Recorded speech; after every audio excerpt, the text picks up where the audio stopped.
Bugun men sizga juda muhim mavzuni tushuntirib beraman. Qoidalar o'zgarmoqda va bu deyarli hammaga taalluqli. Gap faqat bitta hujjat, bitta to'lov yoki bitta idora haqida emas. Hozir davlat xizmatlari, banklar, soliq tizimi, kadastr, subsidiya, pensiya, kommunal to'lovlar va hatto oddiy ariza topshirish jarayonlarida ham ma'lumotlar avtomatik tekshiriladigan davrga o'tyapmiz. Agar sizning hujjatlaringizda bitta harf xatosi bo'lsa, eski manzil turgan bo'lsa, mulk nomingizga rasmiylashtirilmagan bo'lsa yoki daromadingiz noto'g'ri ko'rsatilgan bo'lsa, ertaga kerakli xizmatni ola olmay qolishingiz mumkin. Shuning uchun bu video juda muhim. Men bugun sizga nimalar o'zgarganini, kimlar xavotir olishi kerakligini, kimlarda hammasi joyida bo'lishi mumkinligini, eng ko'p uchraydigan xatolarni va hozirdan nima qilish kerakligini batafsil tushuntiraman. Kanalga hoziroq obuna bo'ling, videoga like bo'lsin. Chunki bunday ma'lumotlar vaqtida eshitilsa, odamni katta muammo va ortiqcha xarajatlardan saqlab qoladi.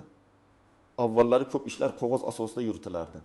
Masalan, siz bir idoraga borsangiz, pasport nusxasi, nikoh guvohnomasi, kadastr hujjati, ish joyidan ma'lumotnoma, bankdan ko'chirma, kommunal to'lov kvitansiyasi olib borardingiz. Xodim hujjatni ko'rib qabul qilardi. Ba'zan qog'ozdagi xato sezilmasdi. Ba'zan eski ma'lumot bilan ham ish bitardi. Masalan, pasportda manzil bir joyda, amalda boshqa joyda yashasangiz ham ko'p hollarda hech kim chuqur tekshirmasdi. Yoki kadastrda uy egasi otangiz nomida turgan, lekin uyda siz yashayotgan bo'lsangiz, kundalik hayotda bu katta muammo bo'lmasdi. Endi esa vaziyat o'zgaryapti. Tizimlar bir-bir bilan bog'lanmoqda. Fuqaroning JSHSH raqami, pasport ma'lumotlari, soliq raqamlari, kadastrdagi mulki, bankdagi rasmiy daromadi, avtomobili, tadbirkorlik faoliyati, aliment qarzi, ijro qarzi, kommunal qarzdorlik, ro'yxatdan o'tgan manzili, oilaviy holati va boshqa ma'lumotlar elektron bazalarda solishtiriladi. Ya'ni siz bitta ariza topshirasiz, tizim esa bir necha bazadan tekshiradi.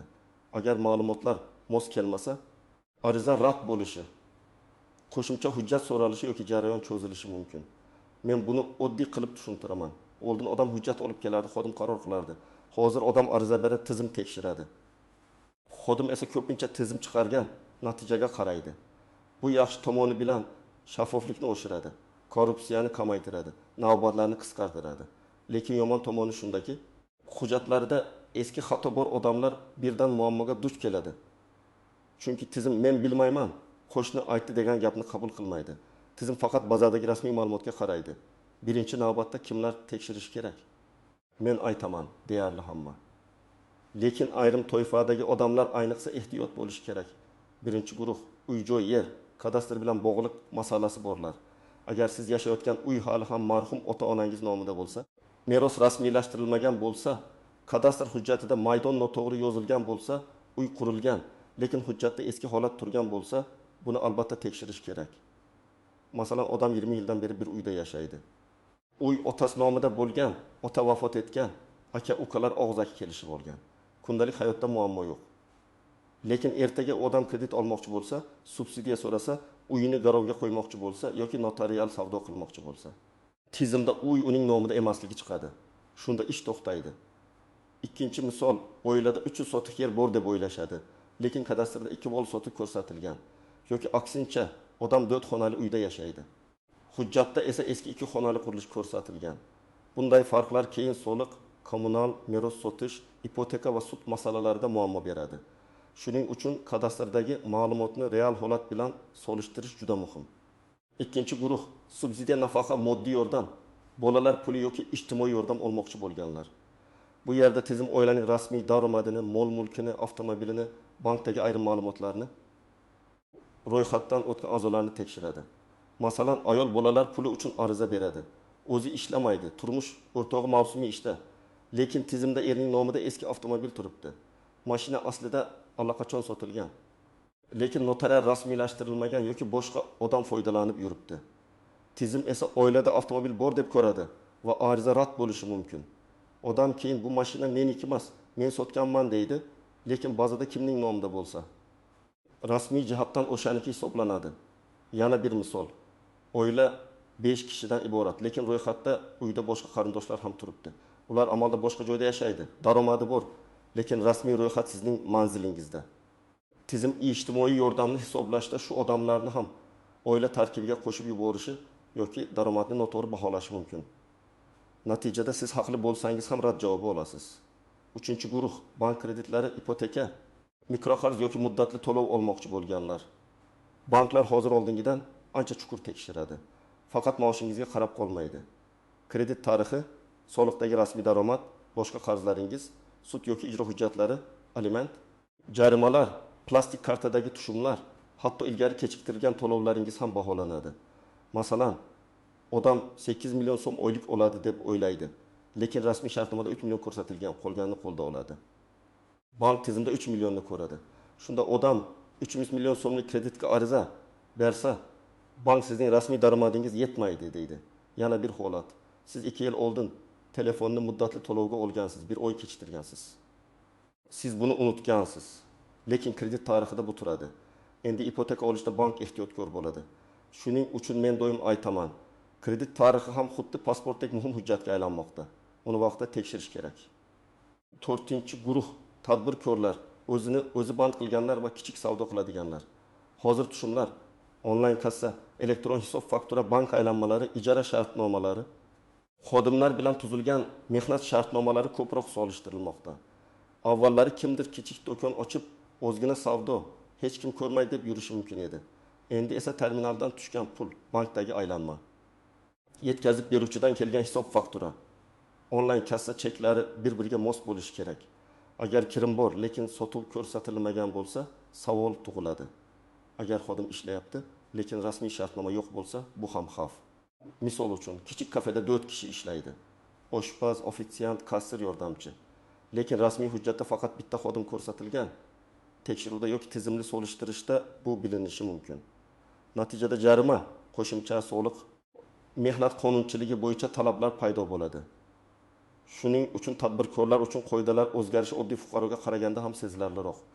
5-guruh chet elga chiqadiganlar, migrantlar va ularning oilalari. Pasport muddati, biometrik ma'lumotlar, qarzdorlik, aliment sud qarori, ijro hujjatlari, harbiy hisob, farzandlarni olib chiqishda ota-ona roziligi kabi masalalar oldindan tekshirilishi kerak. Ba'zi odam aeroportga borib, qarzdorlik yoki taqiq borligini o'sha yerda biladi. Bu eng og'ir holat. Chunki chipta kuyadi, ish reja buziladi, odam asabiylashadi. Agar sizning nomingizda ijro ishi, aliment qarzi yoki sud tomonidan qo'yilgan cheklov bo'lsa, uni oldindan hal qilish kerak. Kimlar kamroq xavotir olishi mumkin?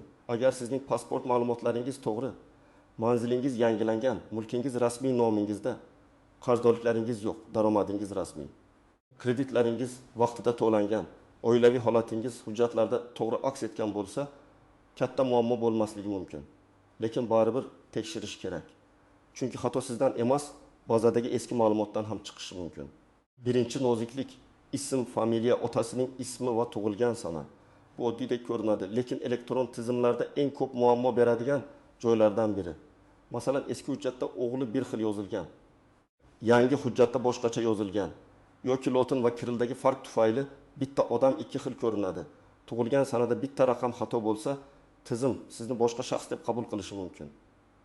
Ayniqsa diplom, nikoh guvohnomasi, tug'ilganlik guvohnomasi, mehnat daftarchasi va kadastr hujjatlarida ism, familiya bir xil bo'lishi shart.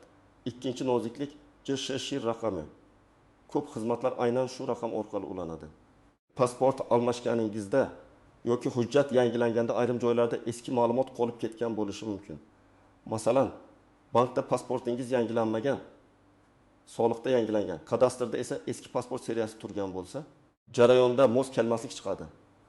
Shuning uchun yirik ariza topshirishdan oldin bankdagi, ish joyidagi, soliqdagi va davlat xizmatlari tizimidagi ma'lumotlaringizni yangilatish foydali. 3-noziklik. Ro'yxatdan o'tgan manzil va amalda yashash joyi. Odamlar ko'pincha men shu yerda yashayman, shuning o'zi yetadi deb o'ylaydi. Lekin ko'p hollarda tizim ro'yxatdagi manzilni asos qiladi. Bolani maktabga joylash, poliklinikaga biriktirish, subsidiya, ijtimoiy yordam, ayrim sud va ijro xabarnomalari, soliq bildirishnomalari manzilga bog'liq bo'lishi mumkin.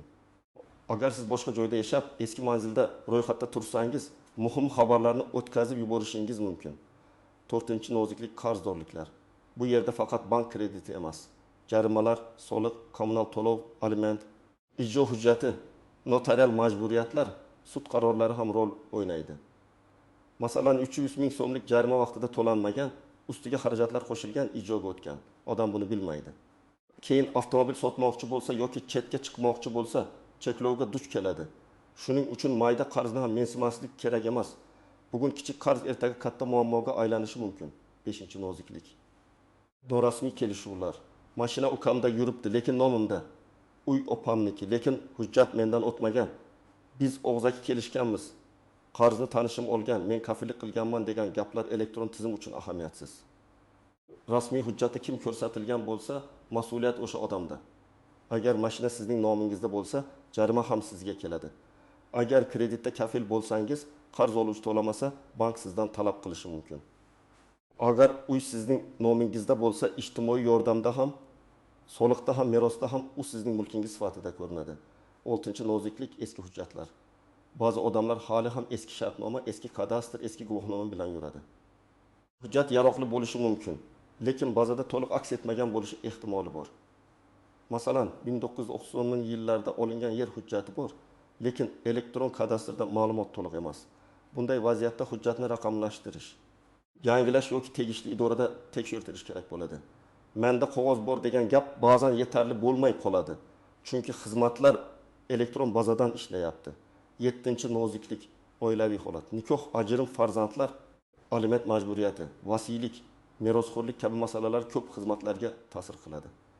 Masalan, ayol ajrashgan, lekin hujjatlarda nikoh holati to'liq yangilanmagan, yoki bola otasining familiyasida, lekin aliment bo'yicha qaror bor, yoki farzandning tug'ilganlik guvohnomasidagi ma'lumot pasportdagi ma'lumot bilan mos emas.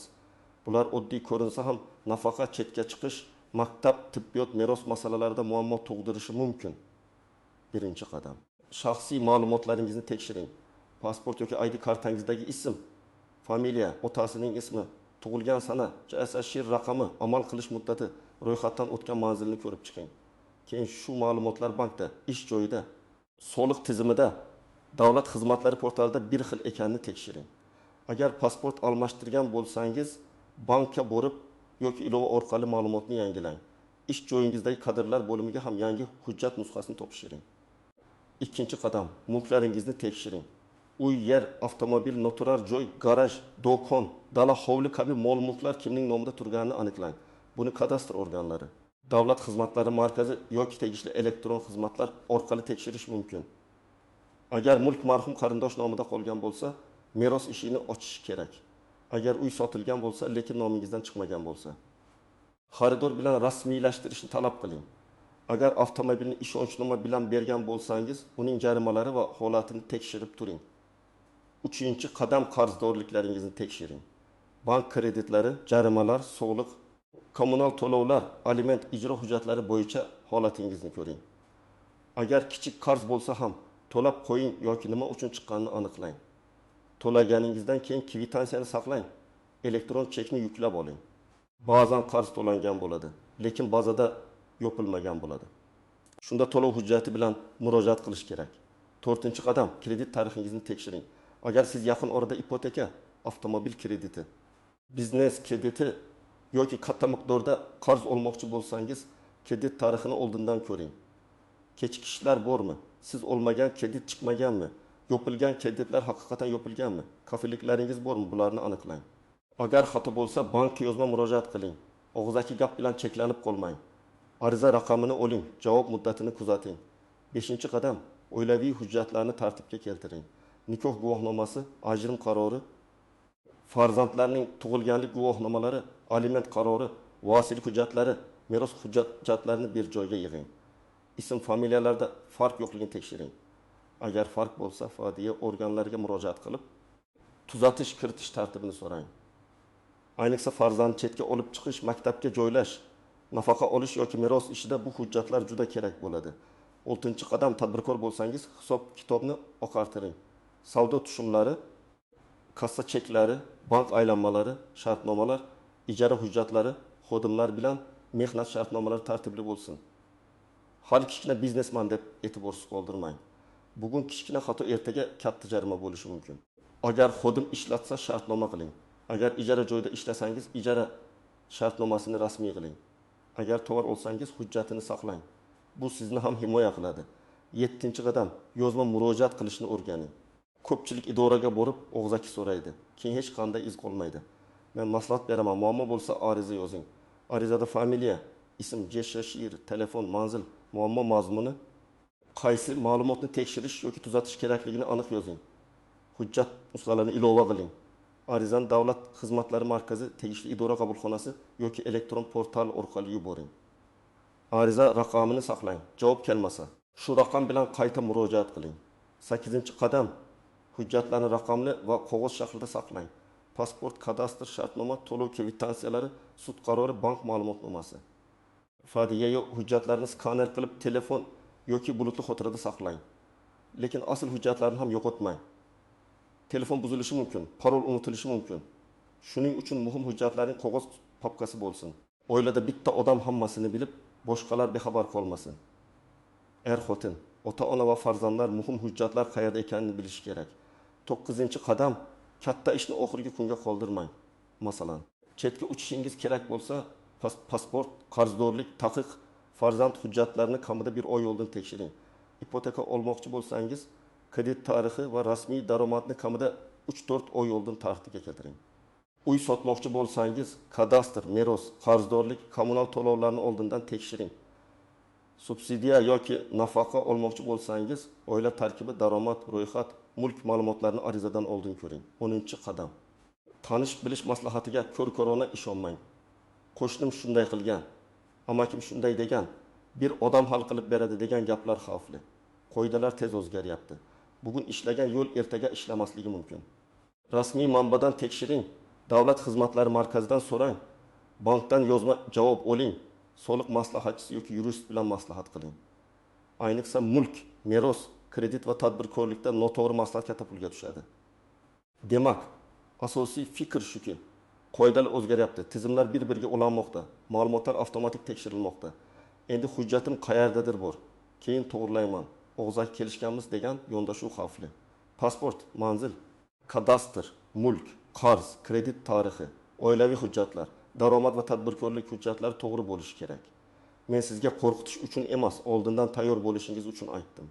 Bugun 1 soat vaqt ajratib, ma'lumotlaringizni tekshirsangiz, ertaga bir necha hafta yugurishdan, rad javobidan, jarimadan yoki ortiqcha xarajatlardan qutulasiz.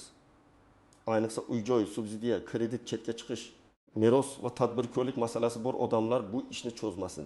Sizda qaysi masalada muammo bo'lgan? Kadastrdami, bankdami, nafaqadami, pasport yoki manzildami? Kommentariyada yozing, boshqalar ham sizning tajribangizdan foyda oladi. Video foydali bo'lgan bo'lsa, like bosing, kanalga obuna bo'ling va yaqinlaringizga yuboring. Chunki bu ma'lumot haqiqatan hammani qiziqtiradi va ko'pchilikni muammodan oldindan saqlab qolishi mumkin.